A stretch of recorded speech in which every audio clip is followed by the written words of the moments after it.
Hello, hello, hello. How are we? Do say hello. I'd love to see how you're doing.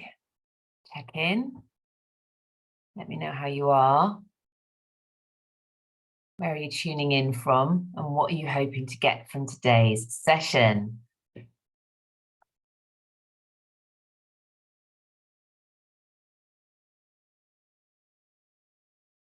going to pop this in the chat.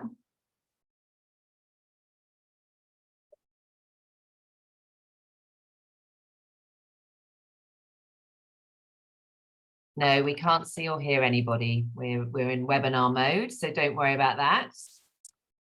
So do check in. Let me know where you're tuning in from and what you're hoping to get from today's session.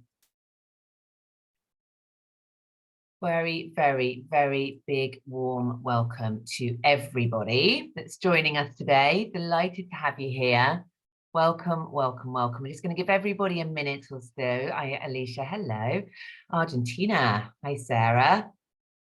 Welcome, everyone. Just giving everyone a minute to come across from what everyone's been up to on email and calls and everything else in the middle of your working day. Very, very, very nice to be with you all today and share this space with you all, talking about one of my favorite things, which is the psychology and best practice around interviewing, and really, really pleased to be with you all. And it's July already, so hopefully you're all about to go on holiday or get some sunshine one way or another. And today's session is a fairly chunky one.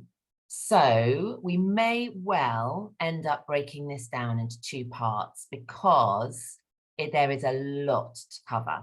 So it may well be that this ends up being two parts, or that we run the session again in a longer, with a longer time period. But we're going to try and get through as much of this as we possibly can for all of you, so that you take away some really useful hints, tips, guidance around how to really deliver a gold standard interview in order that you can hire talent that's going to succeed in the short and long term and is truly motivated to deliver in the role itself. So, okay, let's begin. Let's get going. So I'm Lucy. I'm an ICF master coach. I'm a founder of two wonderful businesses. The main focus for C&C is our recruitment and hiring offering. We have three specialist practices: business and office support, as well as marketing and events and business development. And then our third practice, which is HR, talent and people. And we are fortunate enough to have been recognised in our industry as one of the leaders in our field. We've won 15 awards to date, and we are able to support some of the biggest names in employment in the world. So I am really excited to talk to you about interviewing today. Now, I've spent the last 5 or 6 years really studying the psychology around interviewing and doing an awful lot of research, and that is what I'm going to bring to you today. So, as I mentioned, we've got an awful lot to cover, and what I'm going to really do is help you to understand why behavioural and performance-based interviewing will help transform your success when it comes to hiring. And those are some of the, that's basically what we're going to focus on today.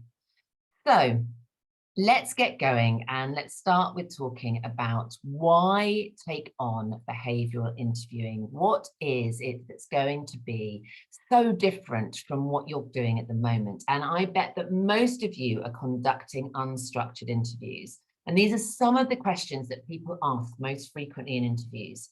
And as interviewers, we aren't given any training, generally speaking. So about 97% of all those out there interviewing right now have never had any training or development, and they've never had an opportunity to really grow and learn in terms of what and how and what they should be asking. So a lot of these questions get asked in every single interview, and the problem with them is they spark our bias, and that in itself does not support a gold standard interviewing practice. And I want to take you from good to great. I want you to develop an organization where you have a goal, where you've got that brilliant reputation as an employer, from the interview process right the way through to the onboarding. And how do we make that happen? Well, part of this is really understanding what a structured interview looks like and how we can incorporate it. So these are just a few of the benefits that you will receive if you start to change your interviewing and your interviewing structure. And we know full well that this has an enormous impact on how you are viewed in the marketplace. And at the moment, even with our current economic headwinds, we know that there is still a war on talent. It is still a real challenge to bring on the talent that you are looking for. And talent is still receiving, those that are out there interviewing that are most sought after are still receiving multiple offers and counter offers. So how do we start to shift from good to great? Well, the main thing I want you to take away from today is to move away from unstructured interviews. And if you don't believe me, then let's have a look at the facts. So here is 90 years worth of research. So this is Schmidt and Hunter combined with McKinsey. And between them, they have given us over 60 years worth of their research. And as a result of that, we now know that skillful structured interviews, along with work sample assessments, are going to give you the best possible chance of success when it comes to hiring that key talent that we are all looking for. So we're looking for skillful, structured interviews. Now, most small to medium-sized business can't run assessment centres, but we know that all businesses can run skillful, structured interviews, and all businesses can offer a work sampling assessment. So take a look at where unstructured interviews sit. And it's only at 30% likelihood of success. And that means somebody that's still performing a year down the line. So what is a structured interview, and how do you start to bring that into how you deliver your interviews or into your organization? Well, it's really simple. And actually, for me, I think structured interviews take out all of the thought, all of that kind of wasted energy on thinking, what am I going to ask this person? And what's the interview going to look like today? And how's it going to go? Because every single candidate that you interview receives the same level of skill and the same sort of interview process. And what happens then is that every single person that's in that interview process gets better and better and better at delivering really strong structured interviews. And these are 6 of the key pointers to look at when you are starting to bring in structured interviews. So it means asking the same questions to each candidate. It means prepping those candidates beforehand. It means making sure that each candidate that is with you during that interview process asks questions right at the end. And I'm going to share with you a proper template and a proper structure that you're going to be able to look at yourself so that you can really understand. And we're also going to be looking for star responses to assess from the candidates. So with each question, we're going to be looking for those candidates to come back with a situation, a task, an action, and a result. It really supports the candidate experience because candidates feel that it's fair, unbiased, that you yourself have skill as an interviewer, that they have had really fantastic opportunity to share their own ability, their own behaviours, their own experiences. One of the biggest complaints we get from candidates is when they feel they haven't had an opportunity to share their experience thoroughly and that the interviewer themselves has done most of the talking. It's also about using a rating scale for each question that you ask. So we would set the scene. When we're interviewing, we would allow that candidate an adjustment allowance, make sure that they're settled, ensure that they have what they need, and then we would explain how the interview is going to work today. That we are going to ask some behavioural interview questions and that we're looking for really thorough, structured responses. We're looking for you to explain what the situation was, what the task you undertook was, the actions as a result, and what the results were. You will then have an opportunity to ask me questions, and I will then go into much more detail around the role, the company, the vision, the mission, the values, the scope of the role, and the structure of the team, and so on. And the scoring system that we recommend is a really simple one. And that is each question that you receive your answer to, you simply rate from 0 to 4. And that allows you to start gathering data from the interviews that you are conducting, which gives you fantastic data from which to start looking at what point should we be hiring somebody into the business and at what point shouldn't we, in terms of that data gathering that you've undertaken. And this is the difference. So in a lot of the research that McKinsey undertook, they discovered that going from an unstructured interview, which gives you about a 30% chance of success, and that if you develop a team that can deliver really strong structured interviews, that you are likely to move to a 90% success rate. But we have to start with creating a really strong job description. So much of the job descriptions that we have a look at either haven't been looked at for years or are generic and haven't been tailored, that the hiring team hasn't taken a look at what's really needed. So we have to start with thorough job descriptions, because we want then to assess our candidates against a key set of criteria, behaviours, competencies that we really truly understand are going to deliver exceptional results on the job and in that role. So I really urge you to get together before you start hiring, and let's face it, the people make the business. And so often we just don't put the care and attention into these pieces of critical work before we start the interview process. So take a look at your job description as a first port of call. Get together as a team. So ideally you would have panel interviews, 2 or 3 interviews maximum. And the reason why panel interviews are the best kind of interviews is because we perform better when we're in peer-to-peer situations. We want to make sure that every single candidate has the same experience, has asked the same consistent set of questions at every stage, and that everybody involved in that process is pre-briefed and understands exactly what their focus is going to be in that interview process and what they're going to be looking at in terms of the questions they're going to be asking. You can even take a second layer, which is to create a strong interview focus. So you can have interviews that focus on the more the so-called hard skills, and then having a look at perhaps second or third stage around culture, EQ and more, or you can have a blend.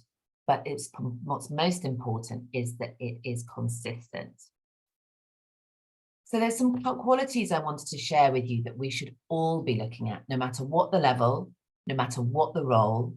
There are some aspects of how an individual behaves that is going to be really indicative of their ability to bring and add to your culture and deliver in a role. And this is coachability, their temperament. Are they motivated? Can they self-resource? Do they take accountability? And do they have the ability to regulate their own emotions and respond appropriately to those of others? So even if you simply create some questions, behavioural questions, and we'll share with you a really strong set of behavioural questions after today's session, so that you can really start to pull out the questions that you want to ask at first stage and pull out the questions that you want to ask at second stage. These are 5 really brilliant cornerstones to start focusing your interview around in terms of bringing in talent that's going to add uber value. Laszlo Block from Google, one of my talent acquisition heroes, really showed us that our bias wrecks the interview process, and Google worked extensively to remove as much possible opportunity for bias during their interview process as possible. And there are so many different ways that we can really reduce interviewer bias. One of the strongest is to bring in a structured interview. Because what happens when we say, tell me about yourself to a candidate, is it sparks either, yes, you are like me and I relate, or no, I don't relate, I don't believe you're like me. And we spend the rest of the interview with confirmation bias because of our egos. So we spend the rest of the interview thinking, yes, I was right about that first impression I had about this person. They're perfect. Or I was absolutely right. I wasn't sure about them right at the start, and they're definitely not quite right. Because remember, there are certain types of personalities that perform best in interview situations. Of course, extroverts, but also people that are Machiavellian or perhaps are in that dark triad traits. So somebody that might have more sociopathic tendencies, for example, tend to be great at interviews. So what we want to do is level the playing field so that those that are slightly more introverted can perform. Those that are slightly more anxious about an interview or exam setting can perform. And again, the behavioural interview structure really allows for that. We want all of those that are conducting interviews to really create a safe space. This brings out the best in the interviewee and also in the interviewer. This is why it's so important that we check in with the candidate when we start the interview process. Do you have what you need? Do you understand the interview process today? Can I share with you what that's going to look like? Do you feel comfortable now continuing with the interview? And one of the critical ways to give that fair, unbiased attention is to take out the thinking and have that structure there, ready to go. What that creates for the candidate is also stronger likelihood of volunteering information they may not have been volunteered before. So again, you're going to have a stronger sense of who they really are. And you're going to have this lovely evidence-based approach from which you can make great hiring decisions. So this is the candidate's process. This is what it should look like. Keeping it really simple, really focused, and creating a fantastic experience for both parties. Taking out all that guesswork. And we've made that really clear for everybody that's joining us here today in this process. And I wonder how similar this looks to your process right now, or whether there are differences. What can you bring into your process that's going to make the difference right now? Are you somebody that kicks off the interview asking that question, tell me about yourself? Can you recognize that there's an opportunity that through really strong interview questions, you are going to be able to really enhance how you make those critical decisions? The other aspect that's often forgotten, and I know that a lot of our clients, when we're talking to them, when we're supporting them with hiring, talk to us about is, and we share with them, is what really matters to the candidate? What is it that's going to make the difference between them joining us and one of our competitors? Well, of course, for them, it's what we call the 30% stretch. What is going to be 30% different from what I'm doing now? And that can look like lots of different things for different people. But for me, what I hear most consistently from the candidates that we work with is they want to know what your vision is, what your values are, how those are lived and breathed, how you're going to train and develop and grow this individual. What's their opportunity to make impact? What's their opportunity to contribute to the bigger company vision and goals? All of those aspects need to be shared in the interview process, but later down the line. And so again, making sure that in that huddle at the beginning of the hiring process, when you're making sure that the job description is really fit for purpose, you're deciding who's involved in the interview process, you're pulling together your candidate question packs for first and second stages, you're making sure and checking in that everyone really does understand team structure, vision for that team, how this role fits into the bigger picture, how the values are lived and breathed, and what this person can expect in terms of learning and development, in terms of impact, and making sure that everyone is in that same consistent space in terms of how that's going to be delivered and by who.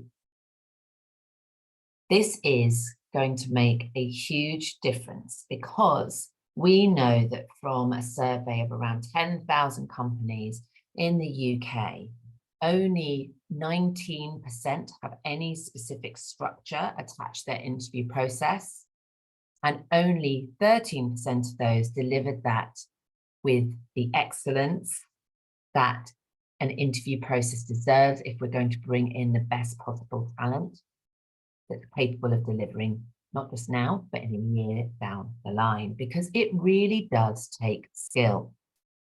We know that great interviewers are incredible listeners.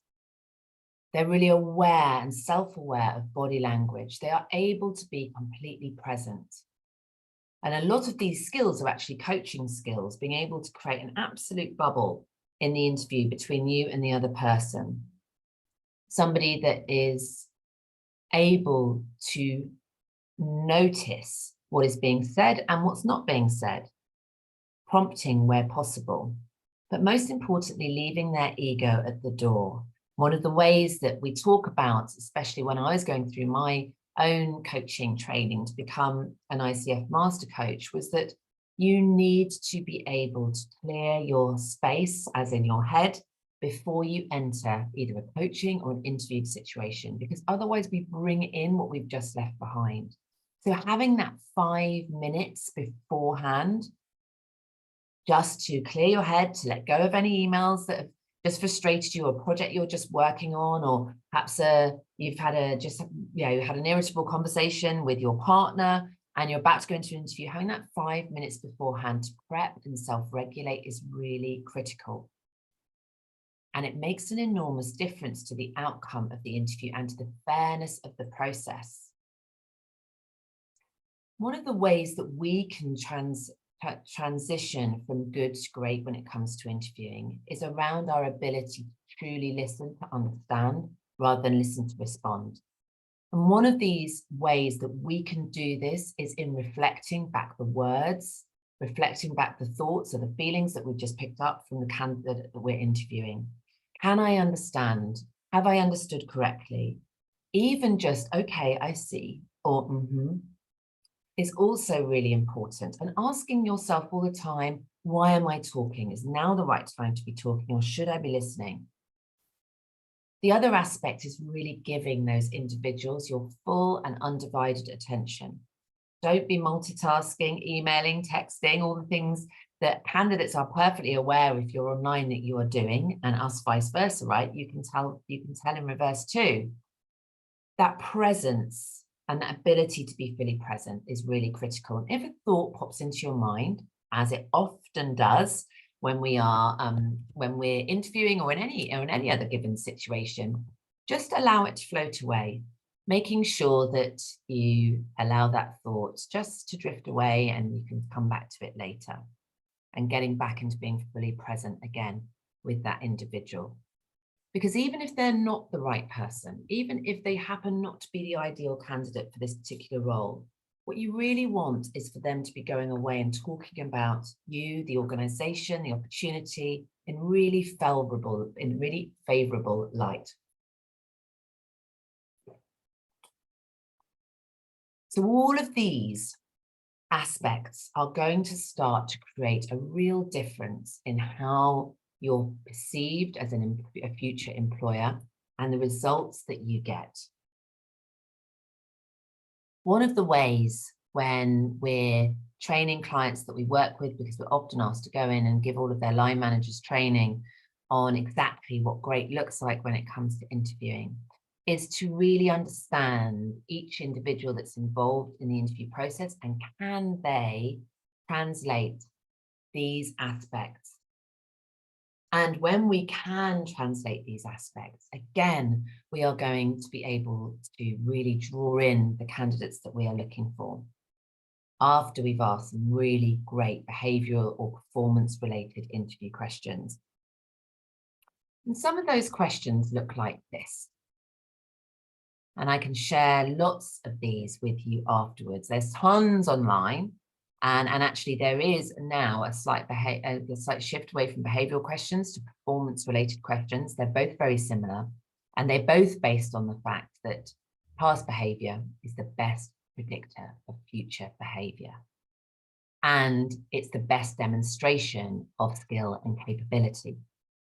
It's also very difficult not to tell the truth when it comes to behavioural interview questions and their answers, because they require a level of detail that's very difficult to make up. And what you'll tend to find if somebody hasn't had that exposure or that experience is that their questions will be the answers will be very limited and the evidence won't be there. And of course, as a result of that, what will happen is that you will mark them a 0 or a 1 because of the limited information that they're able to give. Rather than when you ask somebody, tell me about yourself, and they get an opportunity to sell themselves, it's entirely different. It is important to probe. So ideally, you'd pick up 4 or 5 great behavioural interview questions, and you would probe. It's in the probing that you can check the veracity of the detail. And you can really get to understand exactly how this person operates, exactly how they conduct themselves, exactly what their line of thinking was, or the chosen action was a result of, how those results really came about, what was this person's genuine involvement and impact and influence. And so to do that, we need to probe. It's really important that we become more skilled at this.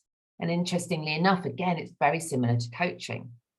And what we tend to find is that really great interviewers start to become better leaders and managers, because that ability to be fully present, to ask great impactful questions, to probe around those, starts to also create skill in other areas of our competence. Now, we still do have some of our clients that need educating around illegal job interview questions.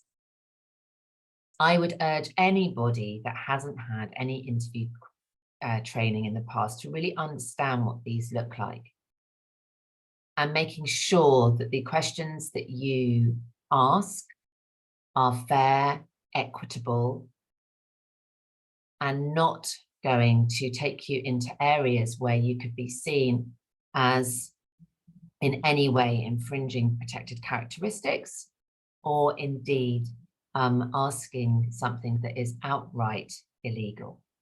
So make sure that everybody involved in your interviewing process is completely aware of what that means and what that looks like. Because candidates now are very savvy. They know what they should be receiving in terms of an interview process.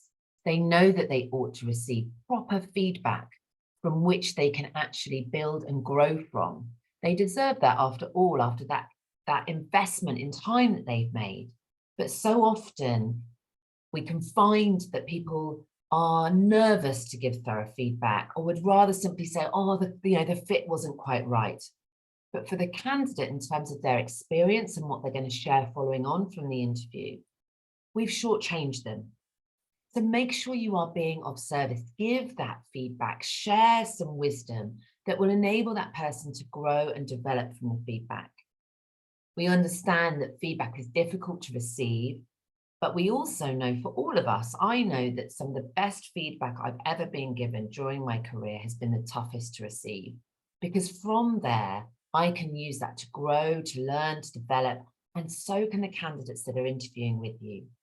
So don't shortchange them. Deliver the feedback that's going to enable them to grow. And from there, again, that's going to support your employer branding, the storytelling outside of the business, and what's actually going on. Because all we're doing during our interview process is attracting the right people to our company. And that might be vicariously or not. So what I mean by that is it might be that this person isn't quite the right person. Perhaps they know somebody that is. We're assessing the individual with our evidence-based structured response and making a decision on great evidence rather than gut feeling. Gut feeling is no different than tossing a coin when it comes to interviewing. And still so often we find ourselves hearing, oh, I've just got a great gut instinct when it comes to people. Well, scientifically, we know there's no proof for that. We just tend to hire people that are similar to ourselves when we're looking at gut instinct. They feel similar. They might have had similar experiences. And as a result of that, so often we get really confused. Why isn't that person performing? And one of the biggest aspects that we miss out during the interview process is the motivation to do the actual work itself. Does this person truly want to do the job in hand? Do they, are they going to thrive with repeating certain tasks day in and day out? Are they going to self-resource? Are they going to have that innate motivation to deliver because they love the job itself? Or are they interviewing with you because they want a foot in the door, because they want the opportunity to work for your brand or your company? And that in itself is a problem. We need to really assess whether they are motivated to do the work itself. And we've got fit here on the slide, but actually I mean culture add. How can this person enrich and add to your culture? What are they going to bring that perhaps isn't yet in evidence in your team? How are they going to enhance the company? What skill perhaps do they have, or passion or interest that's really going to help transform your working environment? And from there, we can really start to make sure that we have the ability to assess that individual's culture add and also their values fit. And there's nothing wrong with breaking your questions down into skills, culture, values, behaviors. You can separate them out however you feel suits you best. So part of this strategy that we're talking about is the having, the getting, the doing, and the becoming.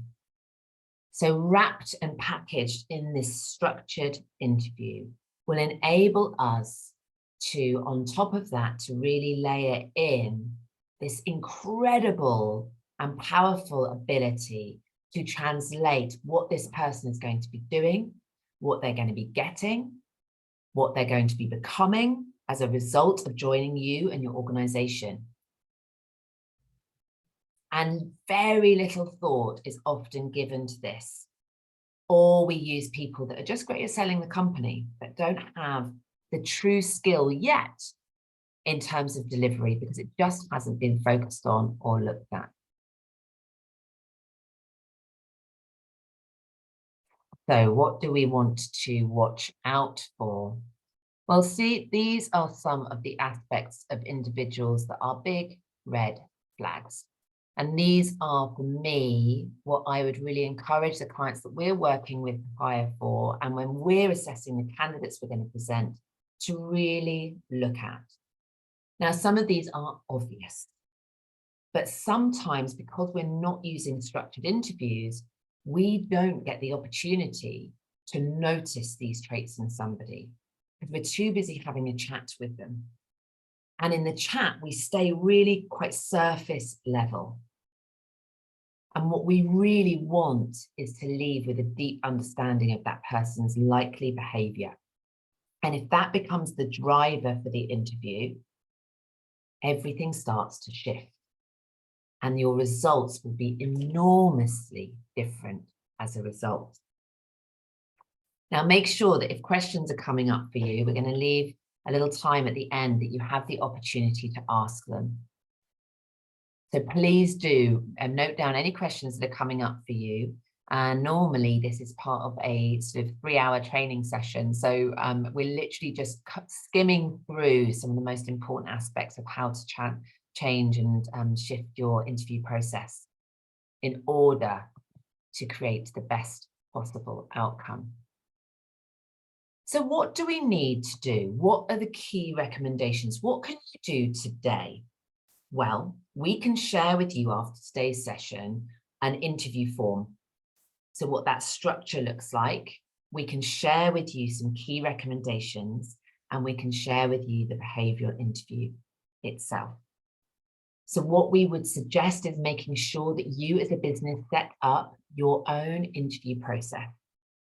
So what happens before the interview, which we would recommend, would be things like making sure that you know who's involved in your interview process, that you've assessed the job description, that you know what you are looking for, you've picked out your key behavioural questions for both first and second stage, and created an interview structure.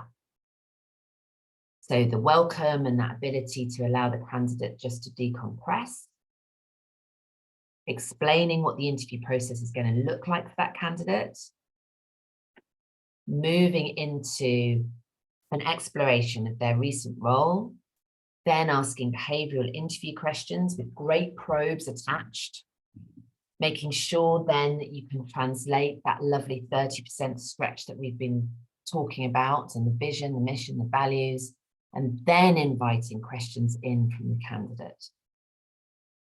And also ensuring that those that are involved in the interviews themselves really have an understanding of what great looks like in terms of the behaviours from an interviewer. So making sure that you're seeking out agreement, partnership, that that person understands that it's really critical to have a little time before going into that interview to make sure that they're able to clear their head, be fully present, really listen, giving those lovely active listening signs. And we know that statistically we tend to listen about 37% more when we're either feeding back. So what I mean by that is to say, can I just understand correctly, or have I understood? Is this right? So when you're feeding back, or when you are delivering signs that you are in that active listening place. And okay, thank you so much. And just acknowledging and understanding that you're there to really listen, to understand, and not to respond. And from here, you will start to create a brand story that is going to be passed on from person to person. And that in itself will transform your ability to bring in the talent that you really need and want. And I wonder how different this is from your interview process at the moment. I wonder whether you yourself are using job descriptions that haven't been checked or looked at in a little while, that could really make the difference in terms of how you're assessing the individuals that then come in for interview. I wonder if you yourself are using lots of notes over the CVs when you're interviewing the candidates, which of course belong to them. So are you protecting you and yourself and your business by using a rating scale with limited notes? Or are you taking lots of notes that potentially could be requested by the candidate, which may leave you open and doesn't give you any data from which you can measure and assess from? Are these things resonating with you in terms of small changes that you can make to your process that could lead to hugely different results?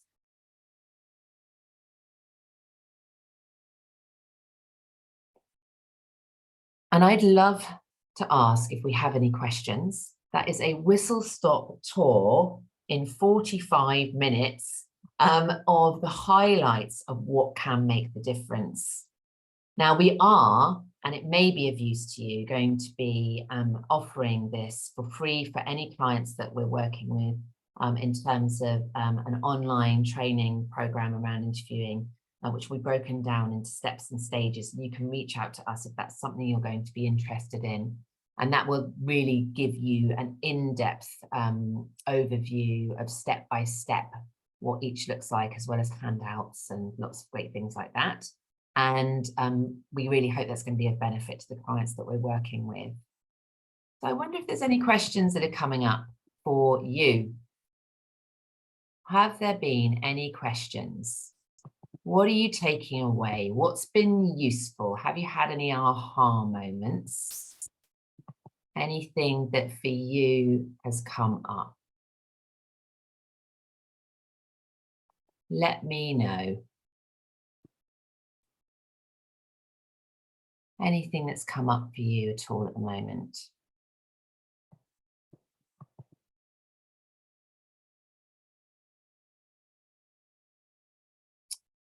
Okay, yes. So how do you help senior managers to make these changes? Well, I think all senior managers and all leaders in business are very interested in their bottom line. So when I'm working with some of our clients, we talk a lot about the lost opportunity cost of not making these changes. So, and the statistics around that, the financial implications, the cultural implications, the rehiring implications, the loss, so all of that, the lost opportunity cost is something that ultimately really helps leadership and managers to want to buy into making these changes. The next thing is also to offer that opportunity for training for your leadership team, because without that, you won't have the consistency and you won't have the accountability across the team. So Joanna, one of the ways to really help transform accountability in terms of deliveries, to have interview forms that people can follow. Secondly, to have peer-to-peer interviews, so where you have a team of 2 going into an interview, which helps that accountability dramatically. And the third way is to data gather. So if you are gathering in those scores for those pre-chosen questions, then you are going to have that accountability there across the interview team. Now, somebody said to me when I was last at one of our clients, we were talking about this in a lot more depth than we've talked about it today. They said, well, what about my personality? How am I going to translate who I really am in the interview? How's that going to come across? And of course, you have that capability to bring out who you are and how you present, and all of that lovely personalized piece when you are talking about the vision, the mission, the values, the goals, the development in the role itself, how it fits into that bigger picture piece. And from there, you can really bring out your personality and who you are after you've made sure that you've got that really strong data. Okay, so where do you stand on asking the candidate to run through their CV at the beginning has just been asked. Okay, so according to best practice, what you would do is ask the candidate to talk in more detail about their last 1 or 2 roles before you start asking the behavioural questions. It can get very lengthy if you're asking somebody to run chronologically through their whole CV, but there may be some aspects of that CV that you want to explore some more, that you've made notes around and that you've pre-prepared a couple of questions around. And there is absolutely the case for asking about the last couple of roles or the last role and their current situation at the beginning of the interview before moving into the behavioural interview questions, which you're going to assess. We just have to be super careful that you ask consistently the same questions as much as possible to each person coming into that first stage or each person coming into the second stage. I hope that's helpful. Okay, well, I would suggest that our amazing team send out some resources for you that are going to really help. We will let you know when we have completed our, when I've finished doing all the recordings around the course that we're going to offer for free for clients that are partnering with us on hiring to really help with that interviewing insight. And if there's anything we can support you with, whether it's you're hiring at the moment and you need some help with that, or whether you would like to have some more insights following on from today, we will happily share and be of service in as many ways that we possibly can. So I will say goodbye to everybody. Thank you so much for being here. Really looking forward to having an opportunity to get you to know you all better very soon, for those of you that I don't have that connection with yet. So really lovely to share some space with you all, and very pleased that so many of you got so much out of today's session. Thank you very much. Very much looking forward to speaking to you all soon. Have a great rest of your day. Take care, everybody. Have a wonderful rest of your day.